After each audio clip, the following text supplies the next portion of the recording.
You ever feel like you're just drowning in information these days? Oh, absolutely. It's like every time you turn around, there's another notification, another update, another headline. It can be tough to keep up, especially with everything going on in the world. Yeah.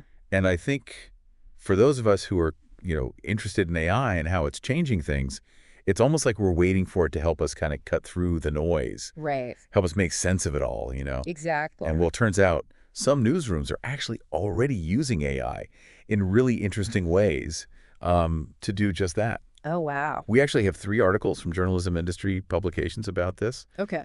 and it's pretty fascinating stuff. Like the future of how we get our news is being shaped right now, right under our noses, which is kind of wild to think about. Yeah, it is. And I think you're right. Like traditional news outlets, they're definitely feeling the pressure to adapt, especially if they want to reach those younger audiences Right. who, let's face it, they're used to getting information in very different ways than we might have growing up. Totally.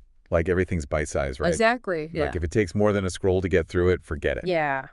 And that brings me to this article I read about NRK. Okay. It's the public broadcaster in Norway.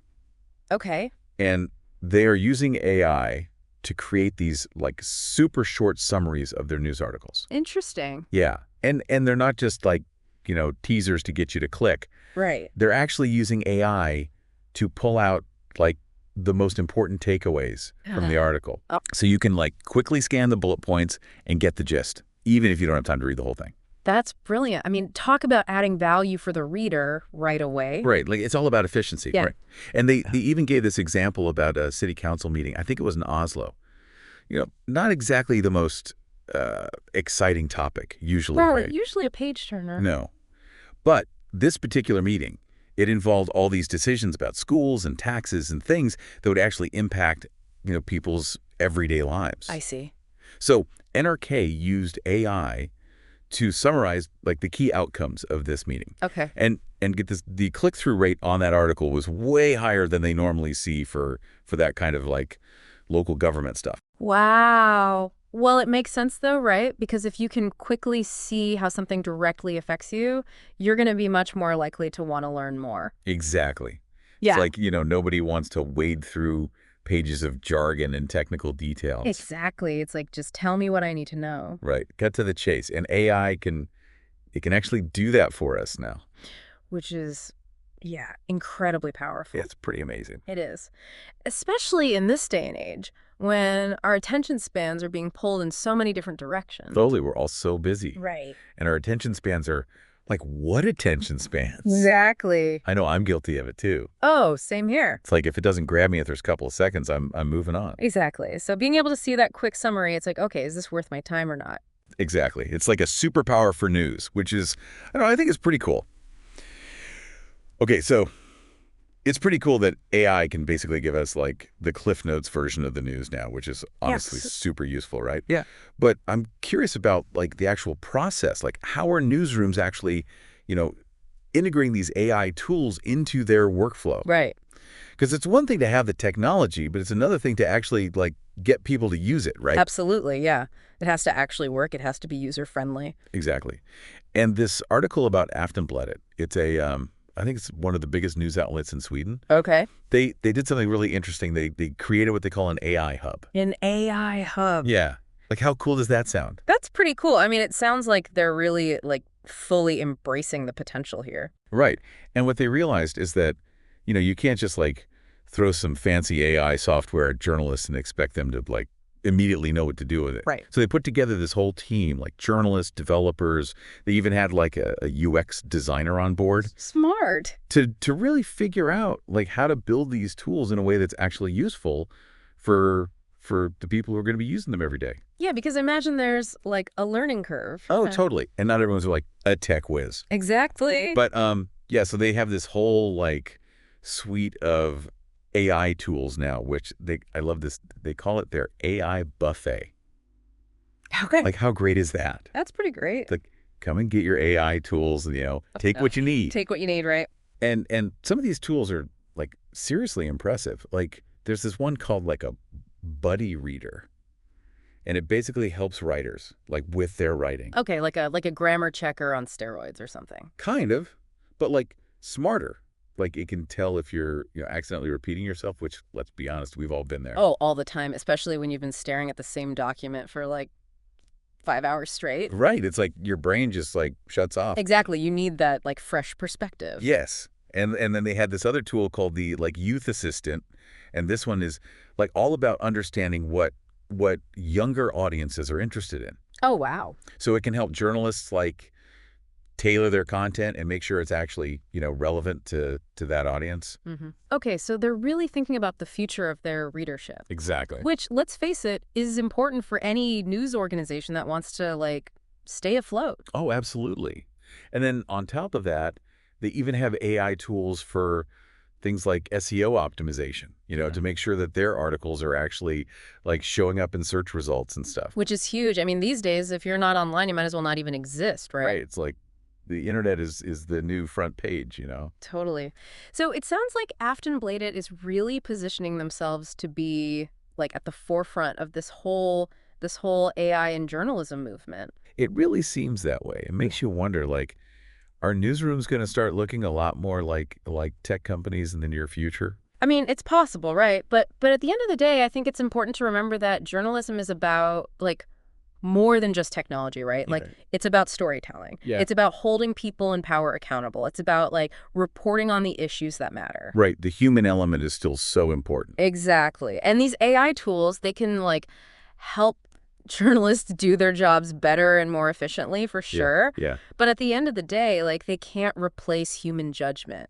They can't replace like ethics. They can't replace creativity. You're totally right. And it's not just about, like making things faster or easier either. Right. Like there's this whole other side of AI and journalism that we haven't even gotten into yet, which is like using AI for like serious investigative work. Oh, right. And I think that's where it gets really interesting. Yeah, because we're talking about potentially uncovering things that like humans alone might not be able to. Exactly. Like think about, like the Washington Post. Right. They're using AI now to like analyze political ads, to try to catch misinformation and stuff like that. Wow. Which is like huge, right? Yeah. And then there's this other example, the Stuff Group. I think they're in New Zealand. Okay. They're using AI to like comb through like tons of local government documents, to try to find like newsworthy stuff that might have otherwise just like slipped through the cracks. Wow. So we're talking about tasks that would take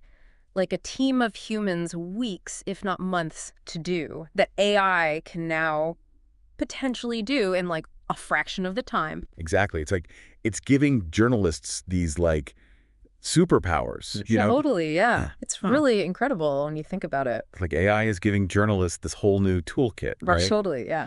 But there's this other aspect to it that I don't know if we've really like touched on yet, which is like what happens when AI becomes the actual face of the news? Oh, interesting. Because I was reading this article about Grupo Formula. Yep. It's a media company in Mexico. Okay.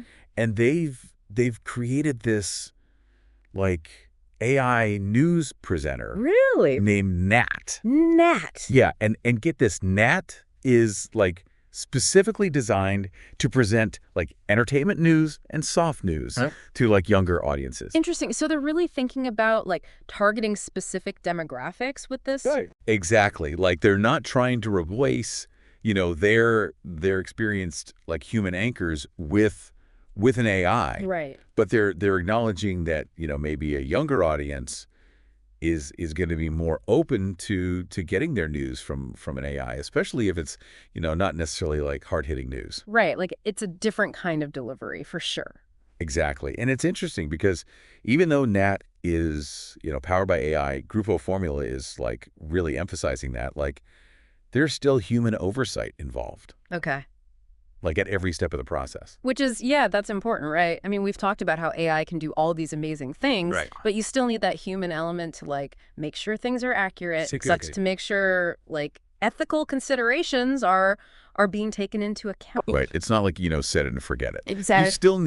You still need people to be like thinking critically about what this technology is doing. Absolutely. And it also kind of highlights how the job market might change, right? Like AI might automate certain tasks, but then that creates new jobs. Like Grupo Formula still needs like engineers. They need creative people.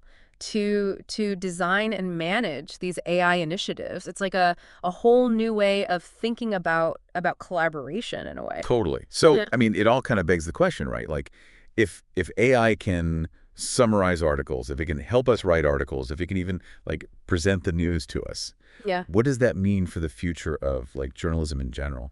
It's a good question, and it's one that like a lot of people are grappling with right now. I mean, there's no doubt that we're at this like really pivotal moment, Right. but I think at its core, journalism is about those like fundamental human skills. Yeah. Like curiosity, like critical thinking, like being able to connect with an audience on an emotional level. Right. And those are things that, at least for now, AI can't replicate. Yeah, it's about telling stories that resonate with people. Exactly. And I think in a lot of ways, like it's up to all of us, right? Like Yeah. the audience, the readers, the listeners, like we have a role to play in shaping the future of news. Totally. The journalists we choose to support, the stories we choose to engage with, that sends a message about Absolutely. what we value. And ultimately, I think that's what will guide the evolution of this whole industry. It's a really exciting time to be following all of this. It really is. And a little bit terrifying, but mostly exciting. Yeah, I'd agree with that. Well, on that note, I think we're going to have to leave it there for today. Sounds good. But this has been a fascinating deep dive. Yeah, it has. And I'm sure we'll be talking about all of this again very soon. Absolutely. Thanks for listening, everybody. Oh.